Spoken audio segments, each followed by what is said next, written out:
Er arbeitete bei einer Bank. Arbeitete? Did the author have a stutter? Sie kaufte 3 Taschen. What? Where did the extra E come from? All right, fine. Translate.google.com. All right. Er arbeitete bei einer Bank. Okay. He worked at a bank. Aha. Worked. Okay. Sie kaufte 3 Taschen. She bought 3 bags. Okay, so worked and bought. So we're talking about the past.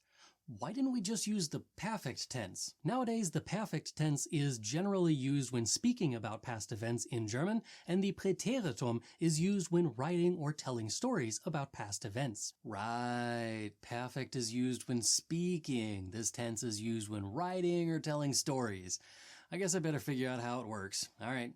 Go ahead, start the lesson. Hallo Deutschlerner! In my last German grammar lesson, I explained how 6 German tenses can be used to express the same things as the 12 English tenses. I talked about when to use each tense in both languages and briefly how to form them. In this German grammar lesson, I'm going to teach you the basics of the Präteritum tense in German. This includes a brief overview of what this tense even is, why you need to know it, when to use it, and how to use it with regular verbs.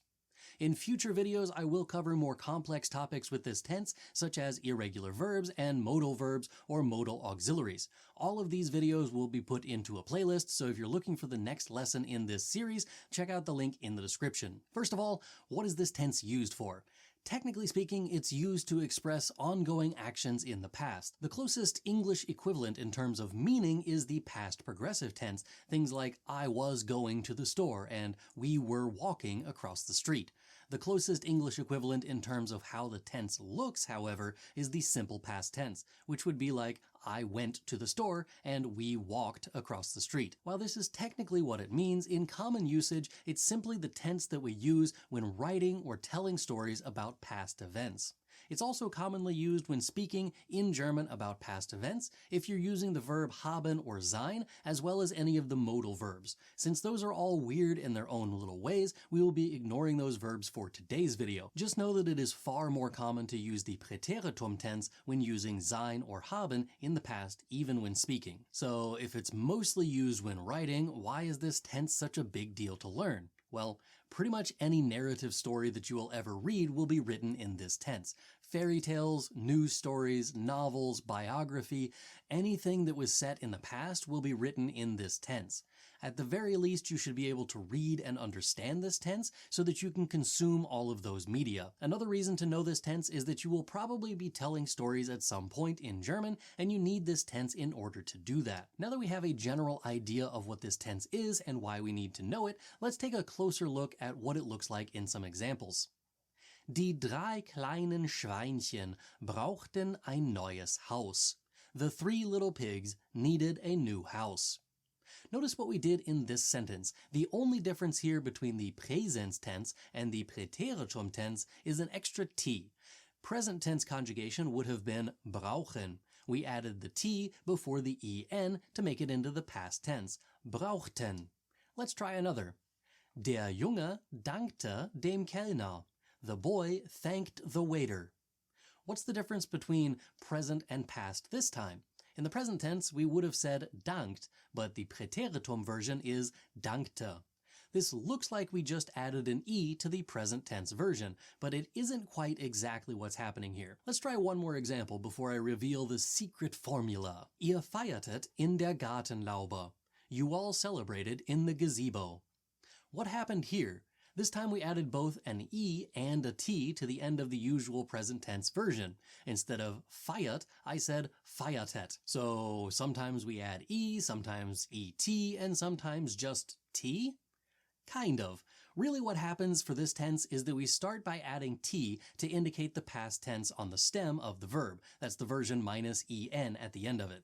The E is added to aid in pronunciation most of the time. The end result is that we add TE to the end of the verb stem for all of the forms. This gives us a kind of base form for the past tense, so brauchen becomes brauchte, and danken becomes dankte, and feiern becomes feierte. Then we simply add the same endings that we do in the present tense. Be careful, however, as the ich and RCS forms are content just having the base form with TE at the end. Let's take a closer look at the verb brauchen to see this formula in action.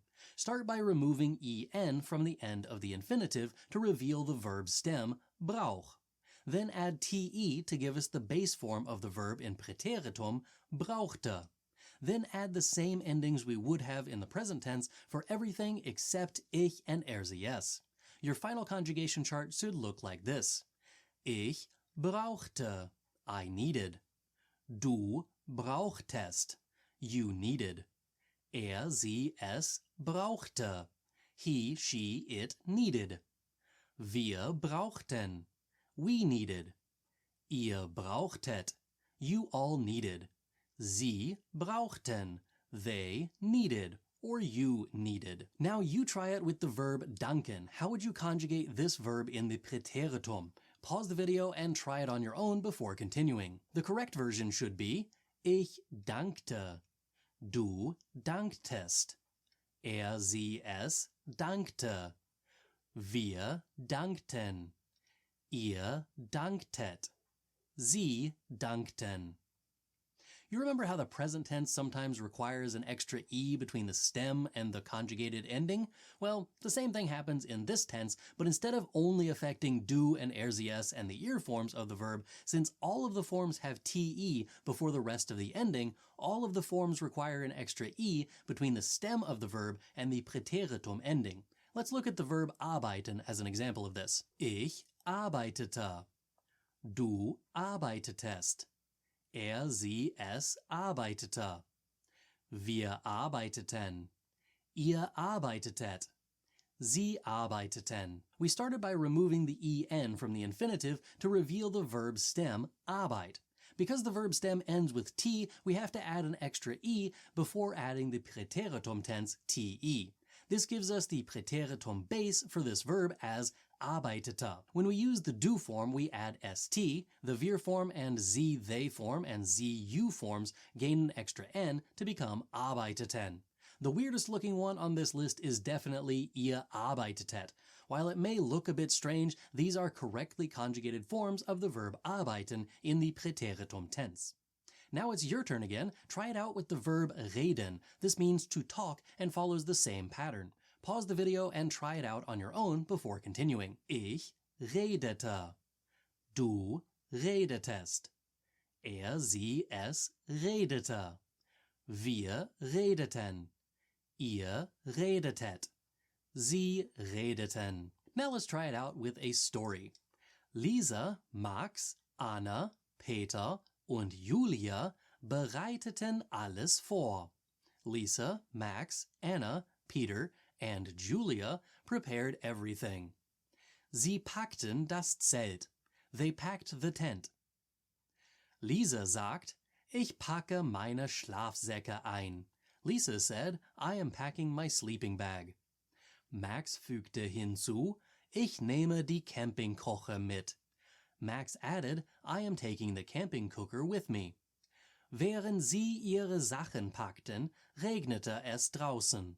While they were packing their things, it rained outside. Peter schaute aus dem Fenster. Peter looked out the window. Die anderen lachten darüber. The others laughed about it. Julia schickte eine Nachricht an ihre Eltern. Julia sent a message to her parents. Sie freute sich auf die Campingreise. She was looking forward to the camping trip. Sie machten sich auf den Weg zum Campingplatz. They got on their way to the campground. You may notice that in all of these examples, they use the sie, es form and the sie plural form a lot. Think about how you tell stories in your native language. It's very likely the same. You don't need first and second person pronouns very often when telling stories. So while the ear form of certain verbs in this tense is incredibly odd looking, it is also not very likely that you will ever need to use arbeitet in conversation or in storytelling. Now it's time for your quiz. How would you translate the following sentences? Paul listened to music and did his homework. In the summer, I learned German. The Joker laughed. Last year, my brother and his wife traveled to Germany. The kids danced the entire evening. Pause the video and write your answers in the comments down below. I'll reveal the answers in 5 seconds.